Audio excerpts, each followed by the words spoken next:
you should be reading. Read a lot of books. Read a lot of books. Read as much as you can. Read and read and read. Read, read, read. That is one of the most common advice from the world of self-improvement and entrepreneurship. But does anyone ever ask the question, are these self-improvement books truly helpful? Is this advice even remotely useful? Everybody just takes it for granted that books are amazing. Now, after giving it some careful thought and doing a lot of research, I found out that reading does have some dark sides that you really should know about. And so today, I will reveal the overlooked reality of self-improvement books and answer the question, are self-improvement books truly helpful? Alright, the first reason why self-improvement books are not helpful is that they often give you full-on useless advice. Follow your passion. Be yourself. Everything happens for a reason. How on earth is this fluffy nonsense supposed to be beneficial to your life?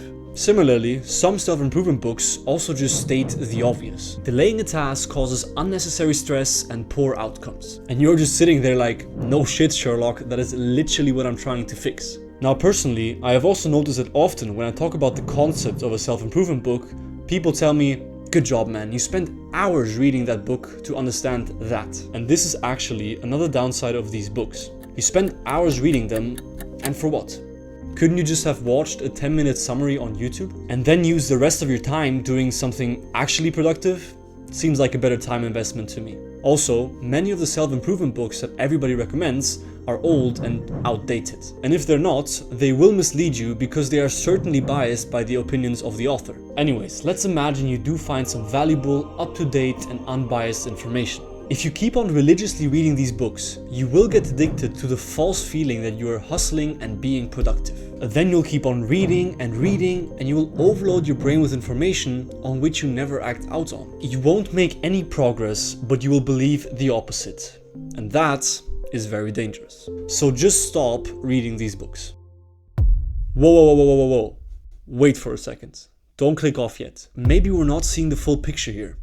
Maybe we're getting ahead of ourselves. Okay, so we said they often give you full-on useless advice, or that some self-improvement books also just state the obvious, and thus that the books provide no value. Now I think that this is actually a naive thought of people that expect to get the solution to their problems served on a silver platter.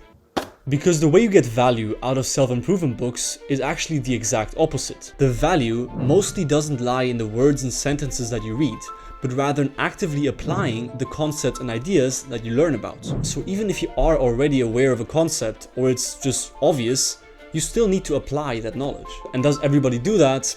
I don't think so. I mean, why are there around 82 million smokers just within the European Union if they perfectly know that they're completely destroying their health?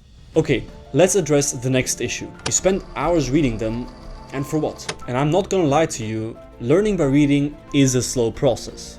But that is actually not a bad thing. And don't get me wrong, speed is very important in our fast-paced world.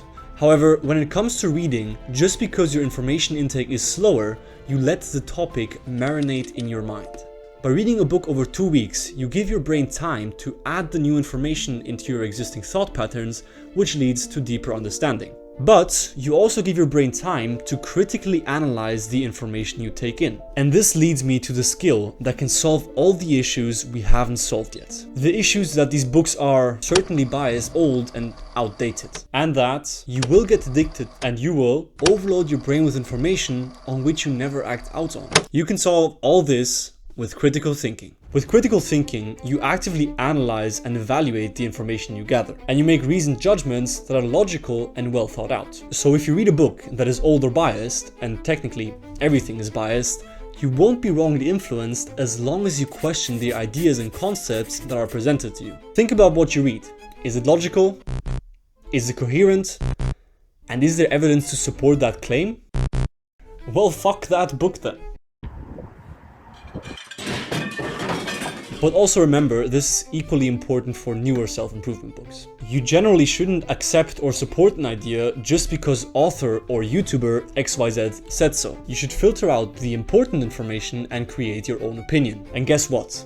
If you do this, you will also avoid the problem of information overload. If you prioritize quality over quantity, and you determine what the most important takeaways are, then information overload is not even remotely a problem. Because all the cool, but not really useful information won't be safe for long in your brain. And this leaves you with more mental capacity to build and act upon the actually important information. Now finally, the issue of getting addicted can also be solved with critical thinking. But in this case, it is not about the information that you take in, but about the expectations you have of what self-improvement books can offer. If you fall into the trap of believing that only reading these books will transform your life, and you don't give it any further thought, well, you will end up disappointed when you see that nothing changes. But if you critically evaluate your expectations and you consider what is needed for change to occur, again, you'll come to the realization that change doesn't happen without action. Now, as you can see, the arguments against self-improvement books are not really strong. And on top of that, reading offers numerous other advantages. However, if you're not aware of these potential benefits,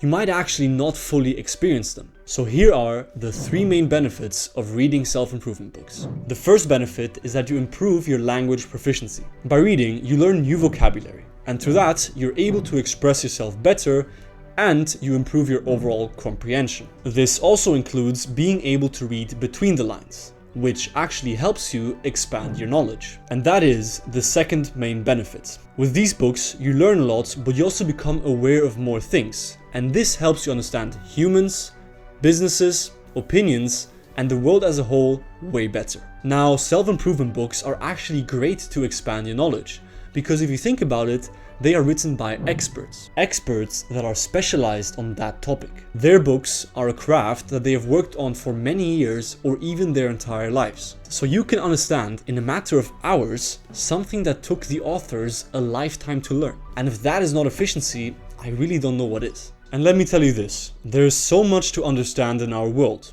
Too much, to be honest.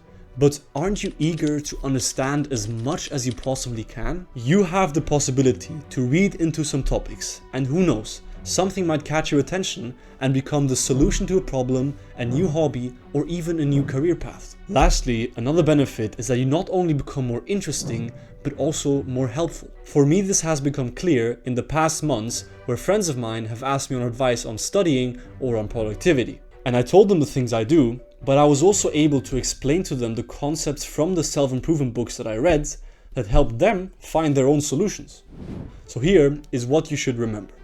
Self-improvement books are useful. They have some negative aspects, however, these are either easily solvable or they actually help you improve skills like critical thinking. On the other side, self-improvement books positively affect you in many parts of your life. They can help you learn, and if you apply your new knowledge, you thrive. If you give it a try and you still believe that self-improvement books are not for you, that is totally fair. But please do not destroy it for the people that actually find a lot of value in reading self-improvement books. So go pick up a book from the library, sit down somewhere calm and dive into the world of self-improvement books. But remember, the change starts when you close the book.